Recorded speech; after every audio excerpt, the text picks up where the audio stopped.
नमस्कार दोस्तों, आज सुनते हैं श्री बृहस्पतिवार व्रत कथा। इस दिन बृहस्पतिश्वर महादेव जी की पूजा होती है। दिन में एक समय ही भोजन करें, पीले वस्त्र धारण करें, पीले पुष्पों को धारण करें। भोजन भी चने की दाल का होना चाहिए, नमक नहीं खाना चाहिए। पीले रंग का फूल, चने की दाल, पीले कपड़े तथा पीले चंदन से पूजा करनी चाहिए। पूजन के पश्चात कथा सुननी चाहिए। इस व्रत के करने से बृहस्पति जी अत्यंत प्रसन्न होते हैं तथा धन और विद्या का लाभ होता है। स्त्रियों के लिए यह व्रत अति आवश्यक है। बस व्रत में केले का पूजन होता है। आइए सुनते हैं बृहस्पतिवार व्रत कथा। किसी गांव में एक साहूकार रहता था, जिसके घर में अन्न, वस्त्र और धन किसी की कोई कमी नहीं थी। परंतु उसकी स्त्री बड़ी ही कृपण थी, किसी भिक्षार्थी को कुछ नहीं देती, सारे दिन घर के कामकाज में लगी रहती। एक समय एक साधु महात्मा बृहस्पतिवार के दिन उसके द्वार पर आए और भिक्षा की याचना की। स्त्री उस समय घर के आंगन को लीप रही थी। इस कारण साधु महाराज से कहने लगी कि महाराज, इस समय तो मैं घर में लीप रही हूँ, आपको कुछ नहीं दे सकती, फिर किसी अवकाश के समय आना। साधु महात्मा खाली हाथ चले गए। कुछ दिन पश्चात वही साधु महाराज आए, उसी तरह भिक्षा मांगी। साहूकारनी उस समय लड़के को खिला रही थी। कहने लगी, महाराज मैं क्या करूं, अवकाश नहीं है, इसलिए आपको भिक्षा नहीं दे सकती। तीसरी बार महात्मा आए तो उसने उन्हें उसी तरह से टालना चाहा, परंतु महात्मा जी कहने लगे कि यदि तुमको बिल्कुल ही अवकाश हो जाए तो मुझको भिक्षा दोगी। साहूकारनी कहने लगी कि हाँ महाराज, यदि ऐसा हो जाए तो आपकी बड़ी कृपा होगी। साधु महात्मा जी कहने लगे कि अच्छा, मैं एक उपाय बताता हूँ। तुम बृहस्पतिवार को दिन चढ़ने पर उठो और सारे घर में झाड़ू लगाकर कूड़ा एक कोने में जमा करके रख दो। घर में चौका इत्यादि मत लगाओ। फिर स्नान आदि करके घर वालों से कह दो कि हजामत अवश्य बनवाएं। रसोई बनाकर चूल्हे के पीछे रखा करो, सामने नहीं। सायंकाल को अंधेरा होने के बाद दीपक जलाओ तथा बृहस्पतिवार को पीले वस्त्र मत धारण करो, न पीले रंग की चीज़ों का भोजन ग्रहण करो। यदि ऐसा करोगी तो तुमको घर का कोई काम नहीं करना पड़ेगा। साहूकारनी ने ऐसा ही किया। बृहस्पतिवार को दिन चढ़े उठी, झाड़ू लगाकर कूड़े को घर में जमा कर दिया। पुरुषों ने हजामत बनवाई, भोजन बनवाकर चूल्हे के पीछे रखा। वह सब बृहस्पतिवारों को ऐसा ही करती रही। अब कुछ काल बाद उसके घर में खाने को दाना भी ना रहा। थोड़े दिनों में महात्मा फिर आए, भिक्षा मांगी, परंतु सेठानी ने अब कहा कि महाराज, मेरे घर में खाने को अन्न नहीं है, तो मैं आपको क्या दे सकती हूँ।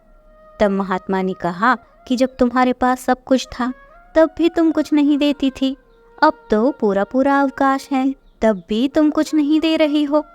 तुम क्या चाहती हो वह कहो। तब सेठानी ने हाथ जोड़कर प्रार्थना की कि महाराज, अब कोई ऐसा उपाय बताओ कि मेरे पहले जैसा धन धान्य हो जाए। अब मैं प्रतिज्ञा करती हूँ कि अवश्य मैं जैसा आप कहेंगे वैसा ही करूँगी। तब महात्मा जी ने कहा कि बृहस्पतिवार को प्रातःकाल उठकर स्नान आदि से निवृत्त होकर घर को गौ के गोबर से लीपो तथा घर के पुरुष हजामत ना बनवाएं।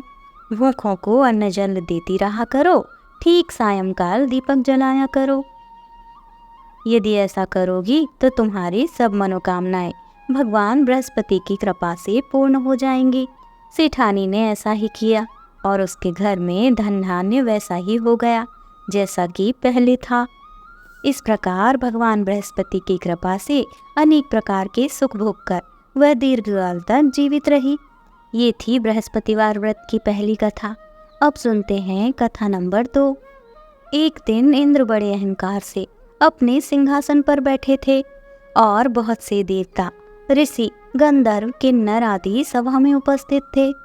जिस समय बृहस्पति जी वहां पर आए तो सब के सब उनके सम्मान के लिए खड़े हो गए, परंतु इंद्र गर्व के मारे खड़े नहीं हुए। यद्यपि वह सदैव उनका आदर किया करते थे, बृहस्पति जी का अनादर समझते हुए वह वहां से उठकर चले गए। तब इंद्र को बड़ा शोक हुआ कि देखो मैंने गुरुजी का अनादर कर दिया, मुझसे बड़ी भारी भूल हो गई। गुरुजी के आशीर्वाद से ही मुझे यह वैभव मिला है। उनके क्रोध से सब नष्ट हो जाएगा, इसलिए उनके पास जाकर उनसे क्षमा मांगनी चाहिए, जिससे उनका क्रोध शांत हो जाए और मेरा कल्याण होवे। ऐसा विचार कर इंद्र उनके स्थान पर गए। जब बृहस्पति जी ने अपने योग बल से ये जान लिया कि इंद्र क्षमा मांगने के लिए यहाँ आ रहे हैं, तब क्रोधवश उनसे भेंट करना उचित ना समझकर वे अंतर्ध्यान हो गए। तब इंद्र ने बृहस्पति जी को घर पर न देखा तो निराश होकर लौट आए। जब दैत्यों के राजा वृषवर्मा को यह समाचार विदित हुआ तो उसने गुरु शुक्राचार्य की आज्ञा से इंद्रपुरी को चारों तरफ से घेर लिया। गुरु की कृपा न होने के कारण देवता हारने और मार खाने लगे। तब उन्होंने ब्रह्मा जी को विनय पूर्वक सारा वृत्तांत सुनाया और कहा कि महाराज दैत्यों से किसी प्रकार बचाइए। तब ब्रह्मा जी कहने लगे कि तुमने बड़ा अपराध किया है, जो तुमने गुरुदेव को क्रोधित किया है। अब तुम्हारा कल्याण इसी में हो सकता है कि त्वष्टा ब्राह्मण का पुत्र विश्वरूपा बड़ा तपस्वी और ज्ञानी है, उसे अपना पुरोहित बनाओ तो तुम्हारा कल्याण हो सकता है। यह वचन सुनते ही इंद्र त्वष्टा के पास गए और बड़े विनीत भाव से त्वष्टा से कहने लगे कि आप हमारे पुरोहित बनिए, जिससे हमारा कल्याण हो। तब त्वष्टा ने उत्तर दिया कि पुरोहित बनने से तपोबल घट जाता है, परंतु तुम बहुत विनती करते हो, इसलिए मेरा पुत्र विश्वरूपा पुरोहित बनकर तुम्हारी रक्षा करेगा। विश्वरूपा ने पिता की आज्ञा से पुरोहित बनकर ऐसा यत्न किया कि हरि इच्छा से इंद्र वृषवर्मा को युद्ध में जीतकर अपने इंद्रासन पर स्थित हुआ। विश्वरूपा के 3 मुख थे। एक मुख से वह सोमपल्ली लता का रस निकाल पीते थे, दूसरे मुख से वह मदिरा पीते और तीसरे मुख से अन्नादि भोजन करते। इंद्र ने कुछ दिनों उपरांत कहा कि मैं आपकी कृपा से यज्ञ करना चाहता हूँ।